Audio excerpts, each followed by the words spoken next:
Descifrando el antiguo Egipto.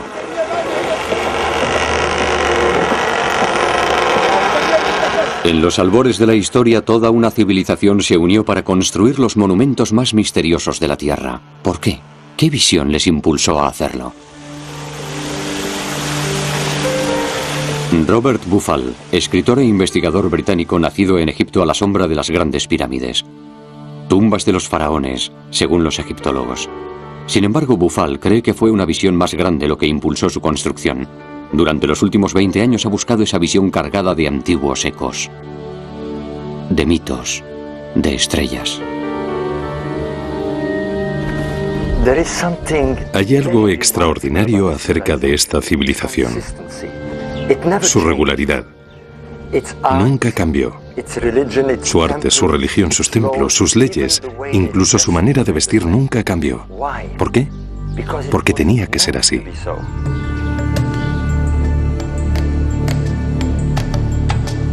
Hace 10 años, Buffal hizo un descubrimiento que despertó la curiosidad del mundo entero. Las misteriosas cámaras del interior de las pirámides de Giza, que antiguamente se pensaba que tenían la función de ventilar, apuntaban a las estrellas. Las del lado sur apuntan a la constelación de Orión y a la estrella Sirio. Para los antiguos egipcios, el dios Osiris y su hijo Horus.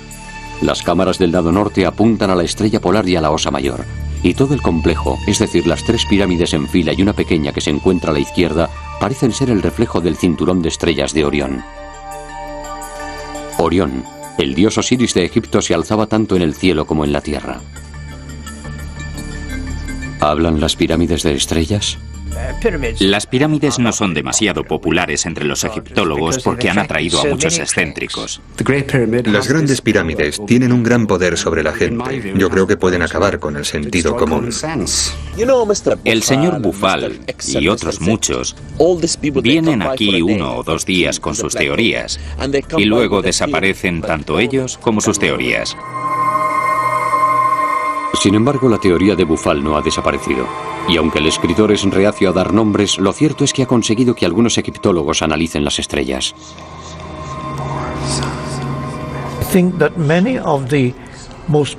Creo que las ideas más productivas son consideradas al principio descabelladas. Posteriormente, se intentan encontrar errores. Y al final, todo el mundo sabía que la teoría era cierta. El astrónomo británico Archer Roy ha descubierto una nueva rama de la ciencia, la arqueoastrología, que estudia cómo los antiguos pueblos interpretaban el firmamento y cómo expresaban su admiración mediante sus monumentos. Se valen de ordenadores para recrear los cielos del pasado para descubrir lo que pudieron significar en la antigüedad. Por desgracia, hay una tendencia entre los egiptólogos, que no tienen una gran formación en astronomía, a no creer que los acontecimientos astronómicos controlaron los acontecimientos terrestres. Lo que ocurre es que hemos dejado de observar la naturaleza. Hemos dejado de observar el cielo, el sol. La gente apenas ve amanecer en las ciudades. Ya no hay inundaciones en Egipto, son controladas por presas. No observamos la naturaleza que nos rodea. Pero los egipcios eran maestros de la observación. Por la noche, veían las estrellas, veían la Vía Láctea en todo su esplendor, veían a las estrellas morir en el oeste, al atardecer. Ahí es donde las estrellas mueren, es algo que se puede observar. Por tanto, los muertos deben llegar al mundo cósmico como las estrellas, por el oeste. Egipto era profundamente consciente del universo que lo rodeaba y se sentía dominado por las leyes del orden cósmico. Este orden cósmico fue establecido al principio de los tiempos. Este orden era perfecto y mantenía la armonía y el equilibrio entre el mundo natural y el cosmos. Tal como es arriba, lo es abajo. La diosa Maat dominaba el mundo de los dioses y también el inferior. El orden cósmico, o Maat, la idea con la que los egipcios tocaron la eternidad y los movimientos lentos y majestuosos del tiempo. Los egipcios veían el mundo y el tiempo de una manera muy diferente. Nosotros corremos hacia Dios sabe dónde, siempre hacia adelante, y nunca volvemos al punto de origen. Ellos veían el tiempo en ciclos que volvían continuamente al punto de origen. Estos ciclos de tiempo quedaron grabados en el mito de la creación de Egipto. Al principio surgió un montículo de un océano de caos. Sobre él apareció el Creador, el dios del sol Ra. La primera salida de sol se produce en este montículo. Y la primera aparición de vida, con un ave mágica, un ave de fuego, el ave fénix, llega y emite el primer sonido. Así comienza el tiempo.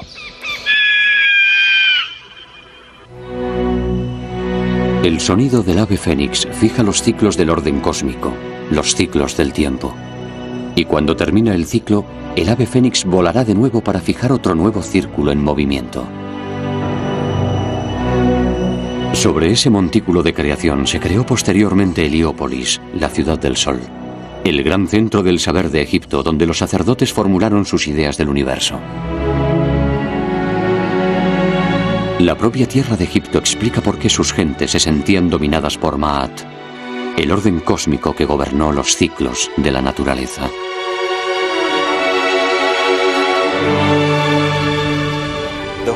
Todo Egipto sería así, de no haber sido por un milagro de la naturaleza.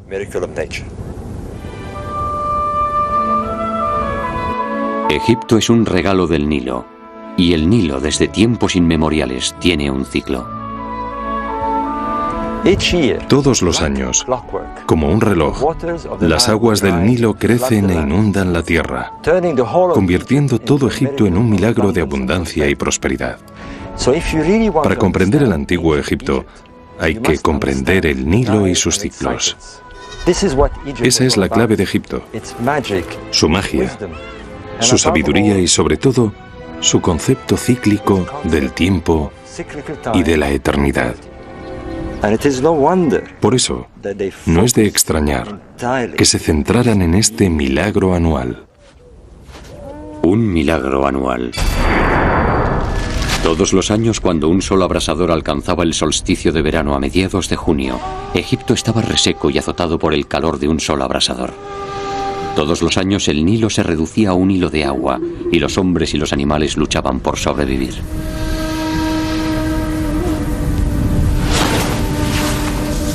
Pero los antiguos egipcios desconocían que los grandes lagos de África, llenos hasta los bordes, provocarían torrentes de agua en el norte para rescatar a Egipto.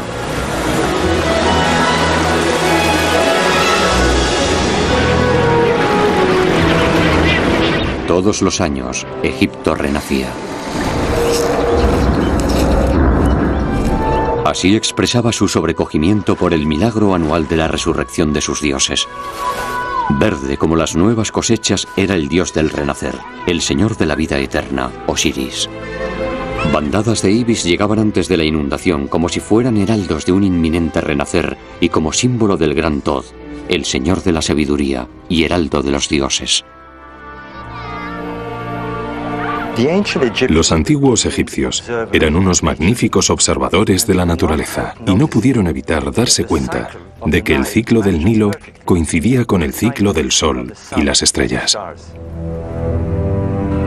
Asimismo, Egipto vio elementos cósmicos aún más grandes en el ritual anual del renacimiento. La estrella más brillante del cielo, Sirio, no se veía durante 70 días. Pero al comienzo del solsticio de verano, justo antes de la salida del sol y la llegada de las inundaciones, Sirio reaparecería de repente y brillaría sobre el horizonte. Estos 70 días eran considerados un periodo de magia y metamorfosis de la estrella. Estos 70 días eran tan importantes que cuando preparaban a las momias, las dejaban durante 70 días antes de celebrar el renacer. Y esperaban. Y por un maravilloso milagro, la estrella reaparecía. Cuando el sol se alzaba con el solsticio de verano y cuando la inundación se producía. No es de extrañar que esta estrella se convirtiera en la estrella del renacer, en uno de los grandes mitos del hombre. El mito del primer tiempo, el Zep-Tepi, o la Edad de Oro, es decir, cuando los dioses dominaban la tierra y Osiris y su consorte Isis trajeron esplendor, sabiduría y conocimiento a la tierra de Egipto.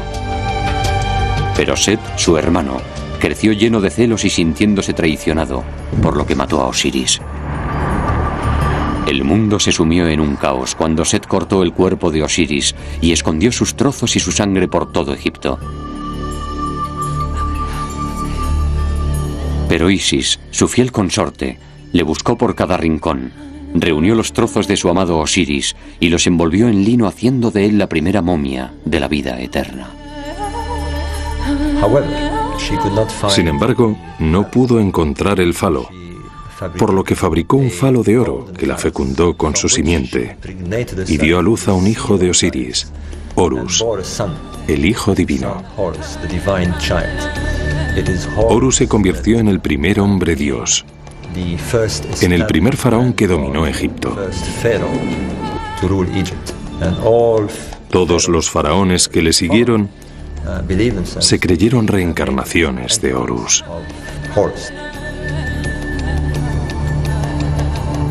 El mito del renacer. Egipto renacía cada año. Algo que también ocurría en el firmamento en esa época mágica del año cuando llegaban las inundaciones del Nilo.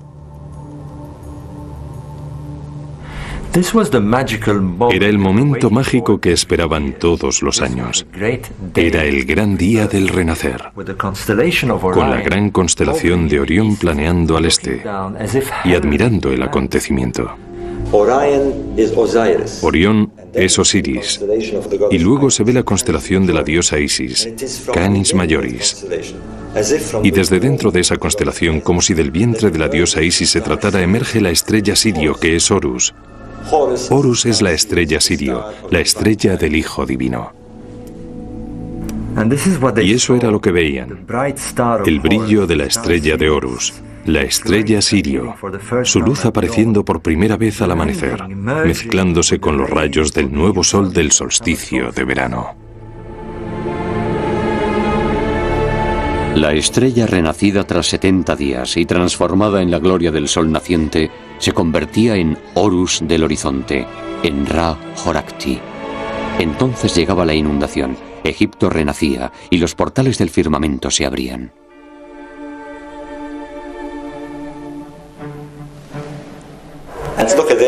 Y miren esto, aquí está Set bendiciendo al faraón en oposición a Horus, su archienemigo.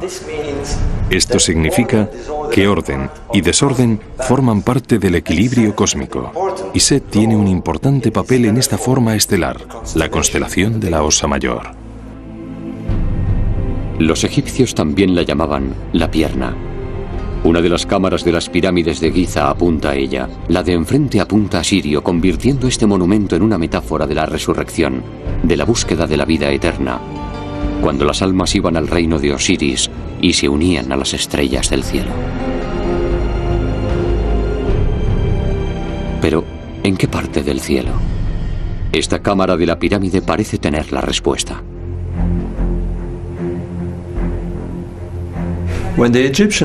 Cuando los egipcios miraban al cielo de noche en el norte, veían un grupo de constelaciones que giraban alrededor del polo las 24 horas.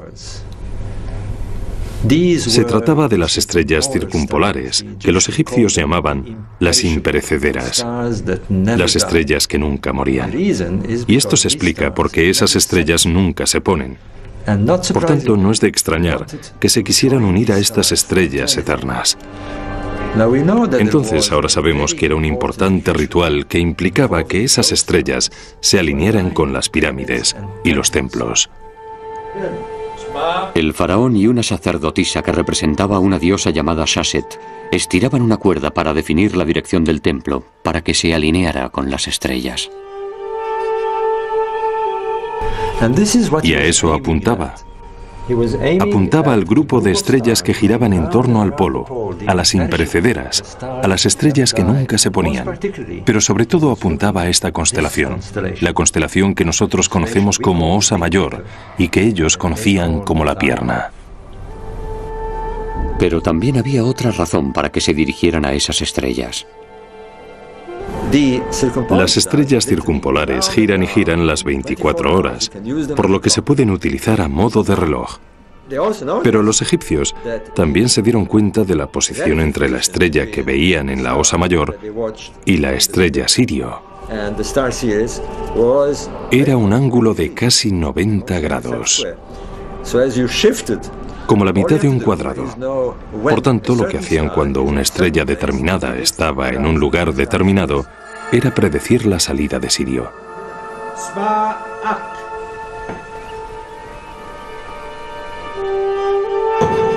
Cuando el templo estaba alineado con las estrellas, el mito, la magia y la ley cósmica se unían. Era una manera de saber cuándo se producirían las inundaciones, una manera de predecir el milagro anual que hacía renacer a Egipto. Para Bufal, redescubrir este casi olvidado ritual fue un gran avance.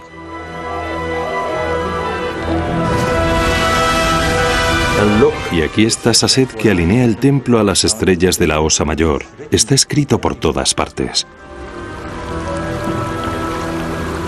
El segundo descubrimiento se produjo cuando encontró códigos grabados en las piedras. Este es el faraón Djoser, que inició la época de las grandes pirámides. Esta estatua se encontró también en un misterioso cubículo de piedra apoyado en su pirámide en un extraño ángulo. Tuvimos mucha suerte de encontrar esta pieza en perfectas condiciones. Durante mucho tiempo se creyó que Djoser estaba mirando los mágicos y sagrados rituales de la corte, pero era imposible ya que está mirando hacia arriba, hacia el firmamento. ¿Por qué? Estaba mirando a un lugar en concreto, a 16 grados al horizonte y a 4 grados a la derecha del eje norte-sur del cielo. Está mirando el paso de esta estrella, está mirando a la Osa Mayor. ¿Pero por qué? La explicación es tan sencilla como espectacular. Si en este preciso momento giramos hacia el este, vemos el mágico momento de la salida de la estrella Sirio. El arquitecto diseñó un complejo basándose en el cielo y el renacimiento. Esa era la clave.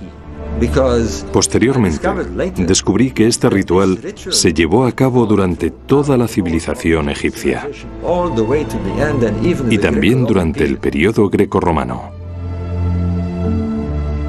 Dendera, el gran templo que se construyó 2000 años después que las pirámides. Incluso en su última etapa, el antiguo Egipto susurra los mismos secretos sagrados aquí. Este templo tiene su eje principal alineado con la Osa Mayor, hacia el norte. Y esta es Saset, la diosa que hace coincidir el templo con las estrellas de la Osa Mayor. Está escrito por todas partes. Aquí se explica con todo tipo de detalles. La otra alineación del templo es con la estrella Sirio.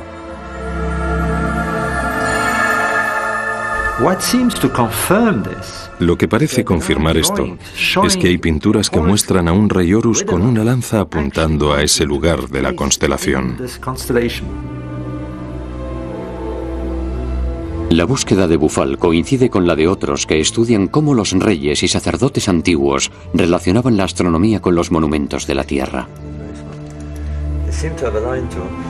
Me interesan mucho los monumentos sagrados. Por un lado tenemos el orden cósmico y por otro el orden de la Tierra, y se pueden establecer conexiones entre ellos. Tenemos ejemplos muy famosos de ello en otras culturas, como es el caso de Stonehenge, que expresa que el nivel cósmico y el terrenal se pueden comunicar.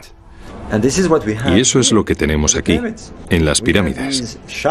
Tenemos estas cámaras que dirigen al rey a la región norte, a las estrellas circumpolares. En el libro de los muertos de Egipto se revela el secreto de las pirámides de Giza. La clave está en un espectáculo dramático de muerte y renacimiento.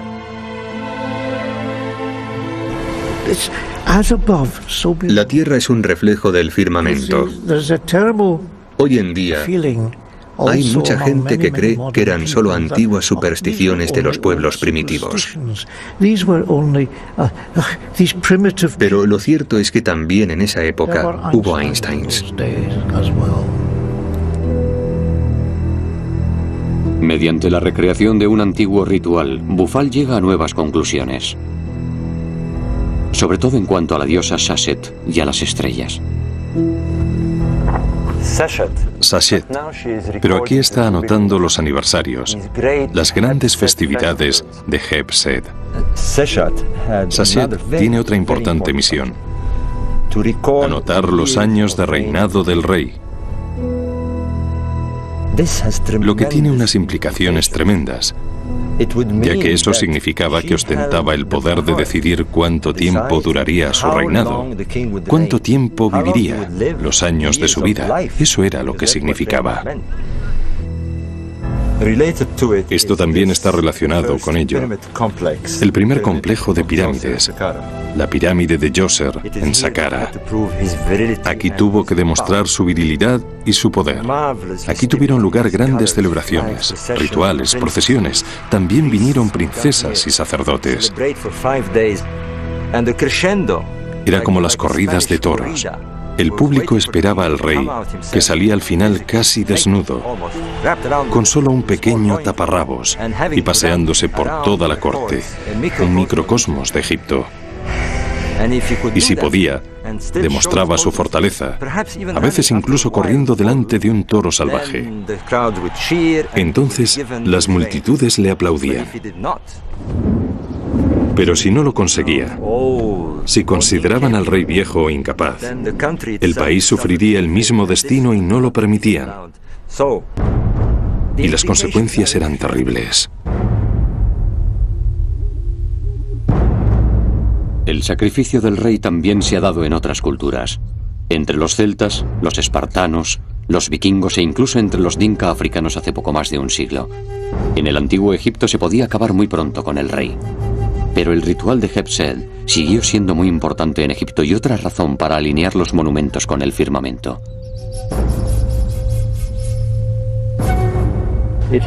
Siempre ha sido desconcertante porque el enorme paso elevado que sale de la segunda pirámide por el lado de la Esfinge está a 14 grados de la línea central de la Esfinge. Vamos a verlo en el ordenador. Celebraban la festividad del 22 de octubre. Bueno, vamos a ver qué ocurre ese día. Podemos ver que el sol sale a 14 grados hacia el sureste, la misma alineación del paso a nivel de la Esfinge. Esto indica que una de las funciones de la necrópolis de Giza era celebrar la festividad real. Y eso se da en todo Egipto. El gran monumento de Abu Simbel, 15.000 años más reciente que las grandes pirámides y la Esfinge. Su eje está en un ángulo similar al paso a nivel de la Esfinge, el ángulo de la festividad, el anochecer del 22 de octubre, el día de Heb-Sed. Tristemente, el lago Nasser hace que la luz del sol esté difuminada, pero podremos ver la nitidez de la luz. Los babuinos lo iluminan primero. En la antigüedad estos babuinos bajaban a la orilla del Nilo y cuando salía el sol parloteaban y gritaban de alegría como si estuvieran hablando con el dios del sol.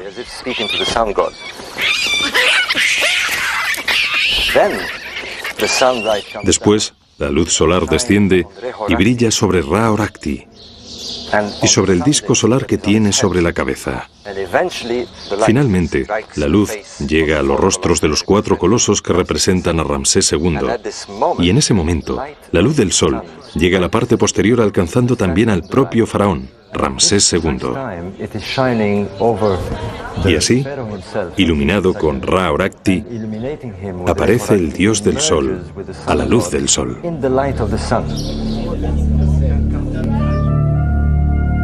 Entonces, ¿quién fue el faraón que sirvió de inspiración a estos monumentos del cosmos? All such Toda esa atención al firmamento y la idea de los monumentos sagrados era la base del poder. El faraón basaba su poder en las estrellas, y esto es algo bastante común en otras culturas, como la China, por ejemplo, donde el hijo del sol era el emperador. Se puede ver por todas partes. El rey, Horus. El rey, Horus. El rey es Horus. Es el dios del sol en la tierra. El objetivo no era construir núcleos residenciales, ya que es un dios terrenal, responsable de la ley cósmica. Egipto creía que la Tierra era un reflejo del paisaje celestial y que todos los cambios que ocurrían en el cielo, los ciclos del Sol y los cambios de las estrellas debían reflejarse en la Tierra. Por tanto, tenemos 3000 años de existencia faraónica, y a medida que el cielo cambia de norte a sur, a lo largo de esos 3000 años, también lo hacen los monumentos. Y los lugares originales no solo cambian de ubicación, sino también de orientación, para una perfecta sincronía con el cosmos. Tal como es arriba, lo es abajo. La ley cósmica se basa en los cambios, y si se comprende eso, se puede descifrar Egipto. Contornos de una religión celestial en la que los reyes y los sacerdotes obedecen las leyes del universo y el curso del sol y las estrellas a la hora de construir sus monumentos. Bufal descubre nuevos elementos del alma del antiguo Egipto. Descubrimientos que no hubieran sido posibles sin conocimientos astronómicos debido al concepto egipcio de los ciclos del tiempo. Los egipcios crearon un ciclo referente a dicha estrella, y yo creo que el Sol es la clave para comprender todo el sistema que tenían en esa época. Ellos concibieron un calendario solar. Centraron todas sus creencias religiosas en la salida del Sol en el solsticio de verano, justo cuando esa estrella aparece. Y mencionan que el ave fénix da inicio al tiempo. Ese era el año nuevo egipcio, cuando veían volver al sol a la misma posición 365 días después.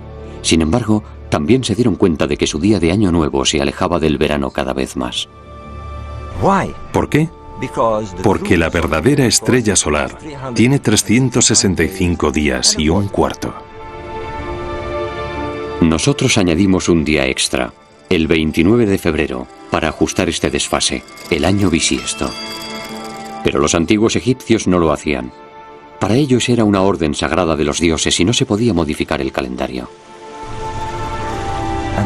Por tanto, cada 4 años el día de Año Nuevo se retrasa un día, y cada 8 años, 2 días, y así sucesivamente. Eso crea un ciclo diferente de tiempo.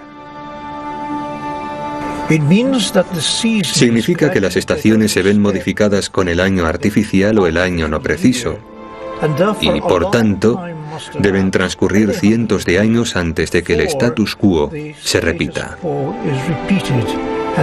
Eso es lo que se conoce como ciclo zodíaco, que evidentemente era una gran celebración.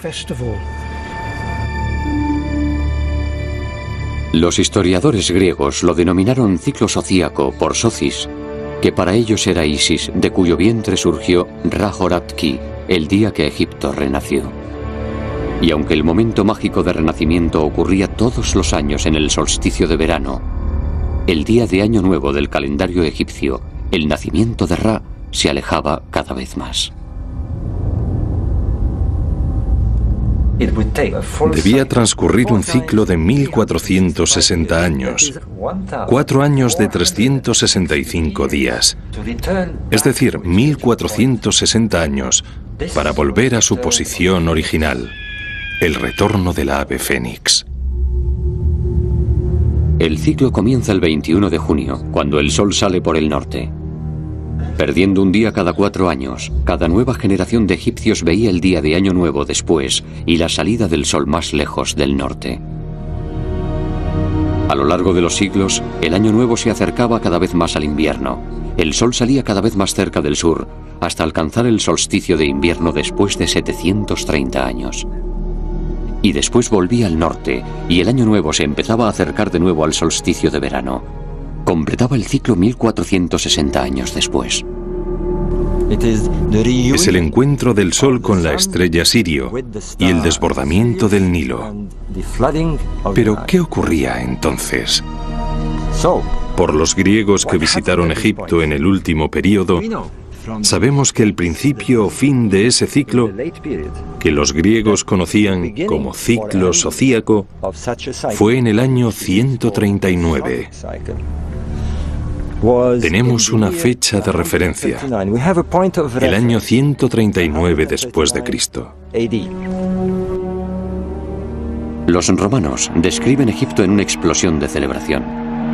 Había empezado otro ciclo, 1460 años antes, en el 1320 a.C. 730 años antes, el día de Año Nuevo había caído en el solsticio de invierno, en el 2050 a.C. Por tanto, otros 730 años nos situaría en el 2780 a.C. ¿Qué ocurría en esas fechas? Bueno, en el año 2780 a.C. vemos una gran actividad, una explosión de construcción. Se construyen pirámides en el norte, el templo de Heliópolis, la ciudad de Memphis, los templos solares de Abu Ghorab. Siglos antes, la capital de Egipto se había trasladado de Hieracómpolis, en el sur, al norte. Fue entonces cuando comenzó la época de las grandes pirámides. Aquí empezó todo. En el 2800 a.C. hubo una fiebre de construcción, una explosión que transformó todo el paisaje. Y este es el primer complejo de pirámides en la historia de Egipto. El complejo era un recinto amurallado lleno de protuberancias, entradas y paneles. Si se cuentan los paneles de los 4 lados de la muralla, vemos que hay 1460. El ciclo del Fénix zodíaco. ¿Puede tratarse de una coincidencia?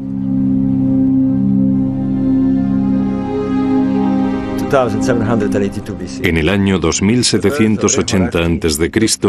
tuvo lugar el nacimiento de Ra-Horakhti, en el solsticio de verano, cuando el sol salió en el extremo norte. Esto significa que en 730 años, el día de Año Nuevo coincidirá con el solsticio de invierno en el sur. Y si es cierto que los antiguos egipcios creían que su tierra era el reflejo del firmamento, debería haber un centro en el sur, construido 730 años después, tras el establecimiento del calendario, es decir, en el solsticio de invierno. ¿Y qué encontramos allí? El centro de Karnak, que se empezó a construir en el año 2050 a.C., justamente 730 años después del establecimiento del calendario. Y vemos que su eje apunta al solsticio de invierno.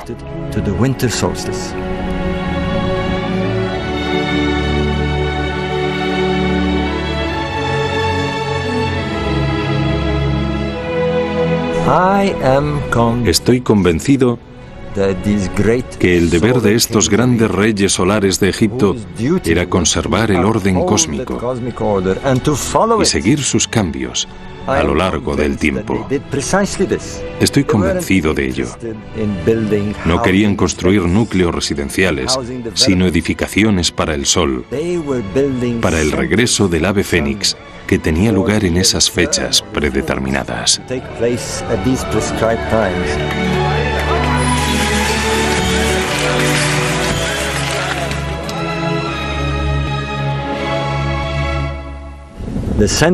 La construcción del centro de Karmak empezó en el año 2050 a.C. Y si añadimos 730 años, nos situamos en el 1320 a.C. Deberían producirse algunos acontecimientos mayores, como que un faraón trasladara la capital del sur al norte. ¿Y con qué nos encontramos? Con el herético faraón Ajenatón, que trasladó la capital a una nueva ciudad, a Tel el Amarna. En el decenio anterior al año 1320, cuando se produce el gran nacimiento de Ra y termina el ciclo sociaco, aparece la figura más enigmática de la historia de Egipto, Ajenatón. Introdujo cambios espectaculares. Los egipcios adoraban a muchos dioses, pero él les dijo, no, debéis adorar a un Dios universal.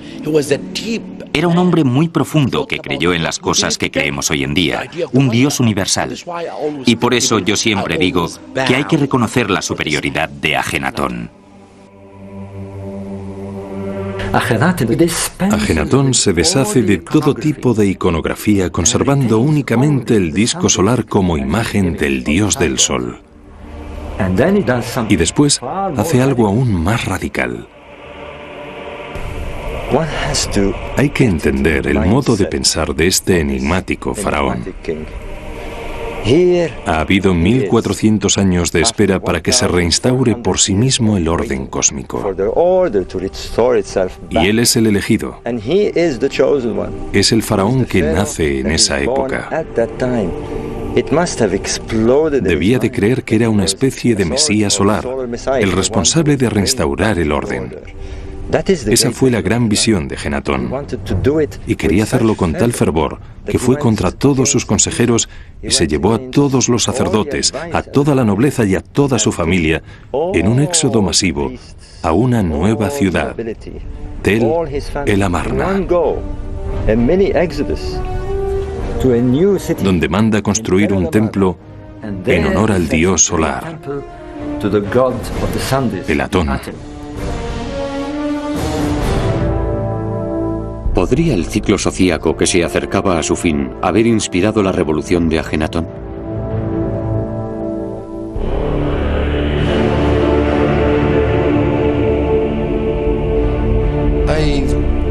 Yo esperaría a conseguir pruebas concluyentes para hacer esa afirmación.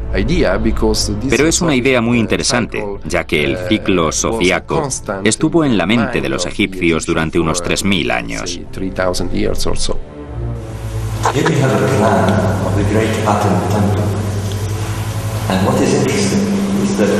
Lo más interesante son los 730 altares, de nuevo el número sociaco. Se trata de un periodo que ha fascinado a generación tras generación, pero no hay nada más fascinante que la enigmática reina Nefertiti, que probablemente se bañaba ahí, en esa piscina.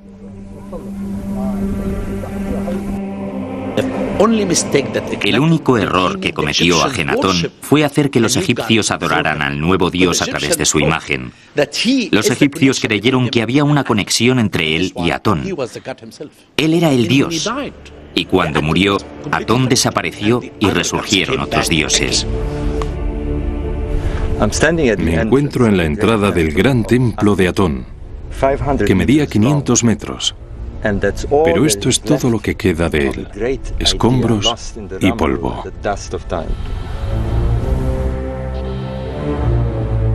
El año posterior a la muerte de Ajenatón es el 1320. Es una época de revueltas, de luchas civiles e incluso de invasiones. La ideología sociaca parece desvanecerse. Sin embargo, hay otro fenómeno que lleva a Bufal a conclusiones bastante controvertidas sobre el antiguo Egipto y su percepción de las estrellas.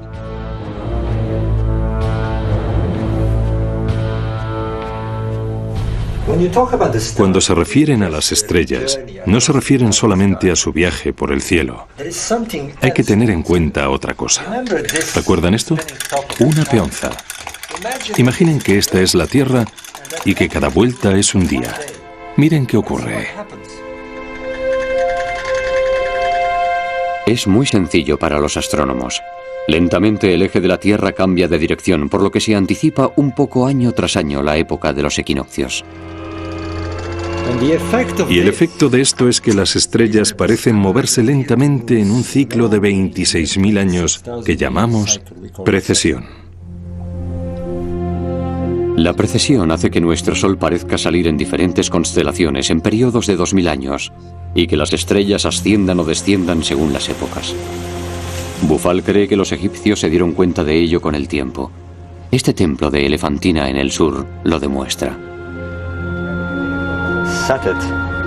Satet, la diosa del desbordamiento del Nilo. Este era su templo, cuyos orígenes se remontan a los primeros tiempos, alrededor del 2500 a.C.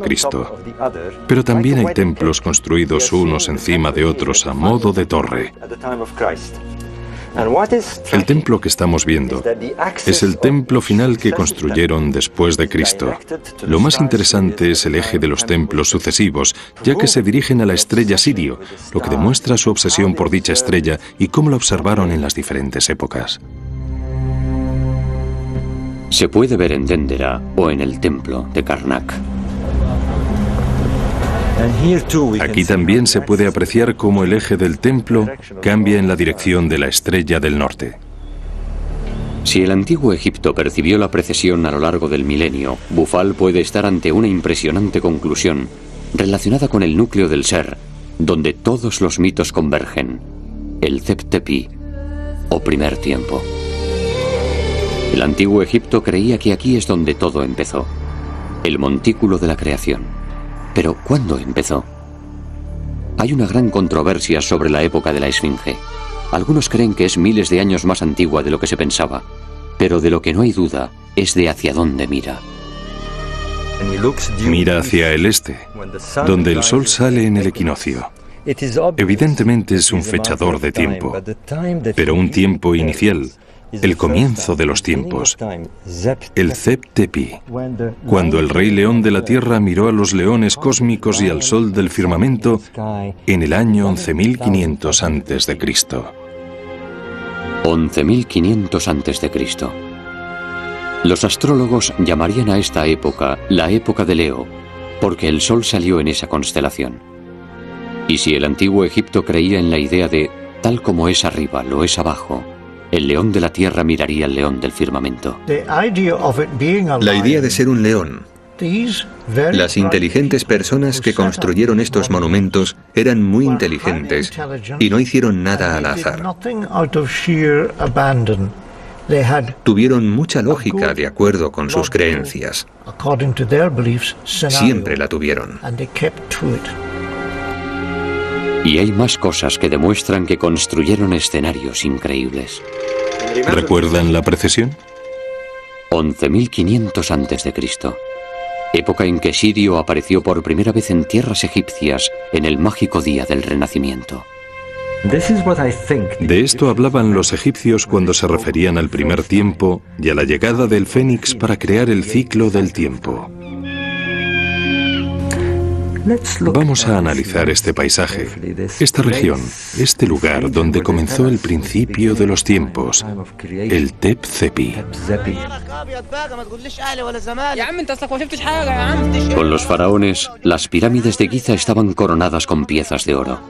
Los egiptólogos se han empezado a preguntar si era para conectarlas con otros monumentos que se encontraran a la vista. El padre de la astronomía, el griego Euxodo, describe una torre enorme donde los sacerdotes egipcios iban a observar las estrellas, en un lugar conocido antiguamente como Letópolis, a unos 30 kilómetros al norte de las grandes pirámides. Su diagonal apuntaba al gran templo de Heliópolis. Las tres formaban un triángulo recto, visible día y noche, ya que el sol y la luna iluminaban sus extremos dorados. Imaginen que están en Letópolis en aquella época, en el año 11.500 a.C., y que se encontraran mirando al sur. ¿Qué verían? Un paisaje muy parecido al del cielo, el Nilo alineado con la Vía Láctea, las tres estrellas del cinturón de Orión justo en el mismo ángulo, y en la misma configuración que las pirámides de la Tierra. Y al este, esto es lo que habría. La constelación de Leo. Este Orakti en el cielo justamente sobre el templo de Ra Orakti. Y un poco más tarde se vería el sol resplandecer sobre el templo. Todo no puede ser coincidencia. El firmamento, encerrado en la imagen de un increíble y distante pasado. Bufal tiene todavía más razones que apuntan al año 11.500 a.C. Para los antiguos egipcios, los 70 días en que la estrella Sirio desaparecía del cielo eran cruciales. Momificación. Todo Egipto esperaba el momento del renacer durante esos 70 días. Ahora veamos qué ocurre en el cielo durante esos 70 días. El sol está aquí, en esta posición en Leo, cuando la estrella renace al amanecer. Pero vamos a ver qué pasa 70 días antes. Todo el paisaje solar parece escabullirse a medida que hacemos retroceder al sol.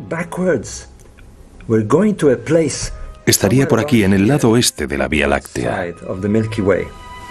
Si la teoría de tal como es arriba lo es abajo se demuestra, el oeste de la Vía Láctea nos debería llevar al oeste del Nilo. Si esta teoría es correcta, estas tres estrellas representan a las tres pirámides de la Tierra. Sabemos que las pirámides están a unos 950 metros de distancia. Si utilizamos la misma escala, esta distancia debería ser unos 9,5 kilómetros. Por tanto, deberíamos encontrar algún templo del Sol, algún puerto donde el Sol esté a punto de atravesar la Vía Láctea e ir hacia la constelación de Leo, el templo de Orakti en el cielo. Pues bien, vamos a ver lo que hay en la Tierra. Tal y como creíamos, aquí lo tenemos, el templo solar de Abu Ghorab. Si seguimos la alineación de este eje, vemos que hay exactamente 9,5 kilómetros de distancia con las grandes pirámides de Giza. Esta zona de aquí parece un puerto religioso, donde habría barcos y un paso elevado rumbo a Heliópolis en esa dirección. Estamos ante un paisaje interrelacionado. Heliópolis, Giza, Abu Ghorab, que parece reflejar exactamente el paisaje solar. ¿Un espejo del cielo del 11.500 a.C.? Parece bastante rocambolesco. ¿Sugiere Bufal que estos monumentos fueron construidos miles de años antes de lo que se pensaba? Todo empezó aquí, en el año 2800 a.C. No, a excepción de la Esfinge, quizás. Es el primer complejo de pirámides de toda la historia de Egipto. Su teoría sugiere que en los albores de la historia, Egipto sintió la necesidad de grabar determinados recuerdos en piedras de miles de años de antigüedad, con el objeto de recordar siempre cómo empezó todo. La Génesis. Pero, ¿ocurrió tal acontecimiento? Egipto experimentó unos cambios enormes y espectaculares a finales de la época glaciar, ya que enormes inundaciones cubrieron las llanuras. La época en que el hielo empezó a derretirse, cuando los polos tomaron nuevas posiciones, cuando algo exterminó a los animales de Norteamérica. Los mamíferos que eran más grandes que los coyotes se extinguieron. Y ese es el efecto de una gran catástrofe. Cuando la temperatura media del mundo no bajaba de los 5 grados. Y ese cambio se produjo en un periodo de 3 años a un par de décadas únicamente. El fin repentino de la época glaciar. Alrededor del 11.000 a.C., cuando los niveles del mar subieron y dieron lugar en unas cuantas décadas al Mar del Norte y al Báltico. Asimismo ocurrió en el corazón de África.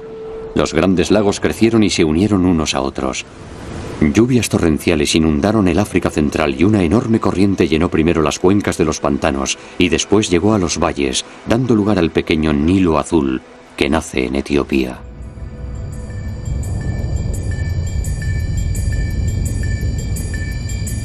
Donde hoy está la ciudad de Jartum, el Nilo azul y blanco confluyeron en un río que iba a dar forma y destino a Egipto alrededor del año 11.000 a.C.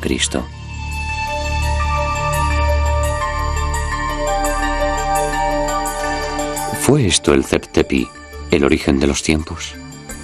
Pero, ¿cómo una sociedad primitiva conserva la memoria de miles de años? Imposible. Pero el antiguo Egipto y lo que lo precedió no solo registró los años, registró los ciclos del tiempo, los ciclos zodíacos. En los albores de la historia, el faraón Djoser lo hizo con el primer complejo de las grandes pirámides. Pero si sabían aquello entonces, ¿conocerían también el ciclo anterior y el anterior? El origen de los tiempos. Bufal encuentra la conmemoración en sus mitos y monumentos y también en las estrellas.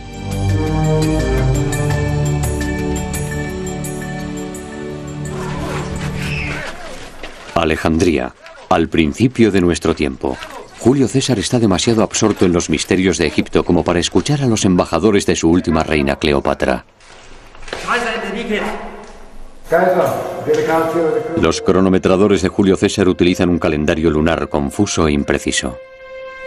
Julio César tiene mucho interés en el ciclo egipcio de 365 días. Un mecanismo superior para medir el tiempo. Habían comprendido el orden cósmico. No necesitaban modificar el calendario. Tenían un calendario que se restablecía a sí mismo cada 1460 años más o menos.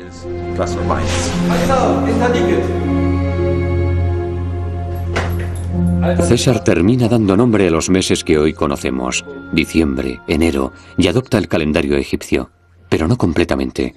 Toma los 365 días y un cuarto y seguimos ajustando ese desfase.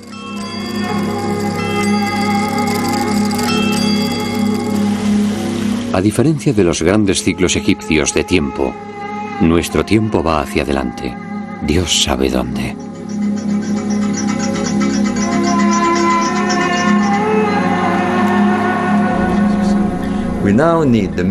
Ahora necesitamos el sonido y la luz para evocar la grandeza de un pueblo que quiso construir el cielo en la tierra.